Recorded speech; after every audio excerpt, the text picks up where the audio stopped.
2017年12月的一天，一架飞行中的米格29战斗机正准备降落在空军基地上，雷达上战机的信号突然消失，是战机屏蔽了信号，还是遭遇了不测？离奇的事件让人不由捏了一把冷汗。1个多小时后，飞行员和米格29战机残骸被搜救人员发现，幸运的是，飞行员只是受了轻伤。而更让人惊掉下巴的事还在后面。与众多米格战机坠毁前飞行员成功弹射不同，此次事故中，由于当时飞行高度较低，飞行员既没有启动逃生座椅，也没来得及打开降落伞，就自己从座舱中掉落了出来，幸运地挂到了一棵树上，靠这棵树捡回来一条性命。又惊险又幸运。在印度也有过一次飞行员驾驶米格29战斗机的事故，战机坠毁前飞行员成功弹射，坠毁的战斗机几乎重返零件状态。米格29战斗机一到印度飞行员手里，怎么就如同搭积木，一掉就散呢？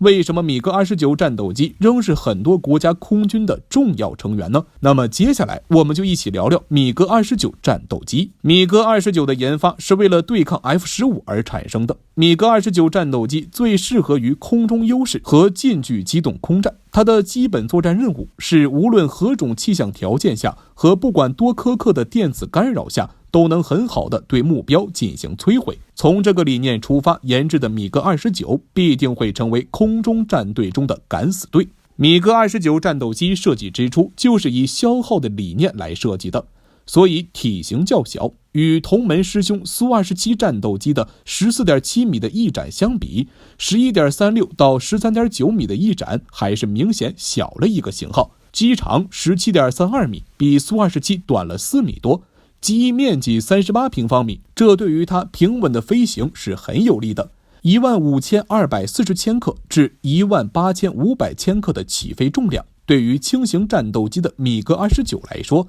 飞行起来是说不上身轻如燕，也算得上轻装上阵了。1500千米每小时的速度，1500千米至2900千米的航程，可以让它在近距空战中较好地发挥自己的优势。因为它对场地要求不高，起飞滑跑距离250米，着陆滑跑距离600米。这对于作战中因战况复杂多变，随时都会起飞或降落的情况大为有利。米格29引擎使用2具克里夫莫 RD33 涡轮扇发动机，每具提供50千牛顿推力，启动后燃气时可达 81.3千牛顿。2具引擎中间的空间能提供额外升力，并降低易负荷，有效增加机动性。米格29能携带导弹、传统炸弹、火箭和副油箱共4500升。作为空战中重要的角色，米格29自然有它的诸多优点。在设计上，升体力机身和边角翼融合，空气的阻力大大减小。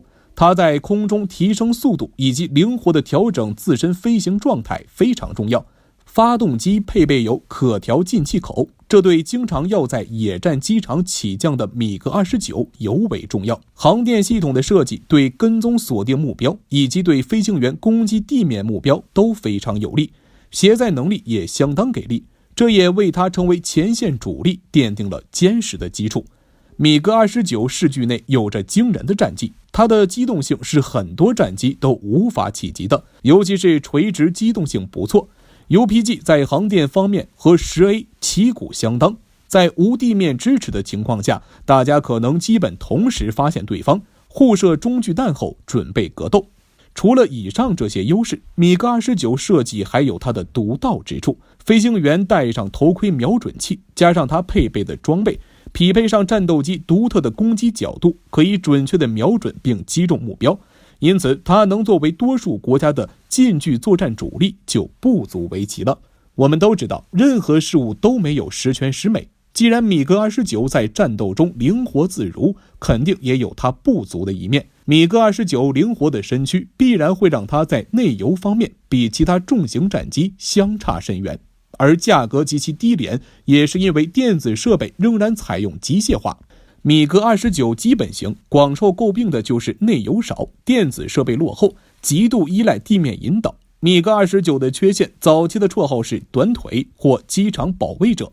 米格29航程短，这跟其设计要求密切相关。米格29定位为前线战斗机，意思就是可以在战地机场布置，而对于起降场地的条件要求不高，就如同作为步兵在战场上大抵就是炮灰的角色了。米格29既然是前线战斗机，就有被敌人摧毁在机场上的可能性。设计中将油箱缩小，就可以少装点燃油，即使被摧毁也不会造成太大后续损伤。在1980年堪称先进的米格29怎么就这样一步步走下神坛，到后来的历次局部冲突中全面落败呢？其实这和苏军对于米格29的定位和苏联空军的作战体系密切相关。米格29的出生本就始于对抗 F-15而产生，米格21是当时机动性很高的飞机，但在航程、武装与升级潜能上有很多的缺点。同为米格系列的米格23对抗美国的 F-4战斗机，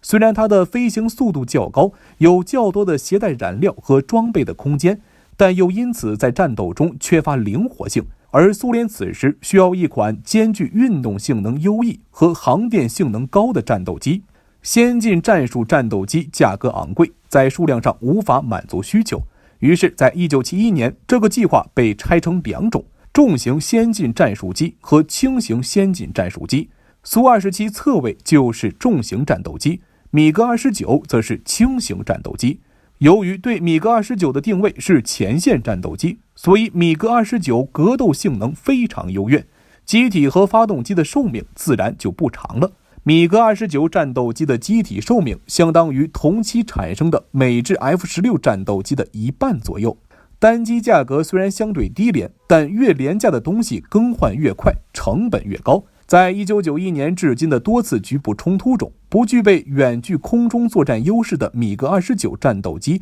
遭受了大量的损失。在1999年爆发的科索沃战争中，由于本身设计的原因，米格29曾经起飞多架，还没有辨别清楚对方的方位，就已经被敌方锁定后击落。这其中有不少飞行员被质疑飞行技术的问题，这样的评价让他们真的有点冤。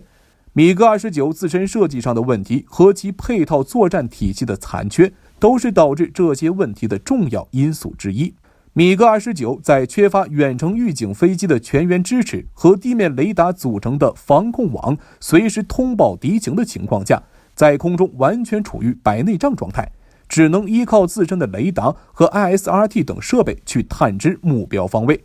试想一下，一个人想要寻找目标，却将自己置身于对方视线之内，自己却成了对方的目标。米格29在寻找猎物的过程中，自己早已成为别人的囊中之物，因此在每次战争中都会有大量的米格29被击毁。我们再回过头来看看，从91到99年的战争中，参战的米格29几乎都在没有察觉的情况下被击落。米格29战斗机如此悲惨的命运，恰恰是以上问题在战争中导致了米格29战斗机无法发挥其最大作战效能。任何事物都需要不断完善，米格35型战斗机可以算是米格29的终极版，但在机体寿命和发动机寿命方面依然令人堪忧。与此同时，大批换装 F-35隐身战斗机在美国战机中不断充实着空中部队，而淘汰下来的二手战斗机依然对米格35形成价格上的压力。除了这些二手战机，米格29的压力还来自于一些新研发的战斗机，配备更好，而其价格甚至比米格29还低，这几乎将米格29的出路彻底堵死。米格29战斗机在飞机寿命、航电系统、飞控系统等方面的这些不足，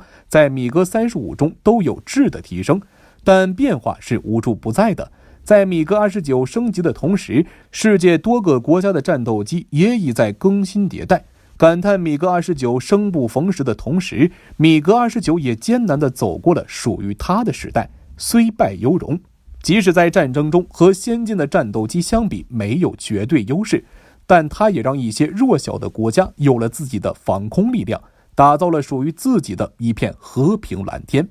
本期关于米格29战斗机的介绍就到这里了，请持续关注我们，既可以收藏看最新视频，又能浏览往期精彩。欢迎评论区留言，我们下期见。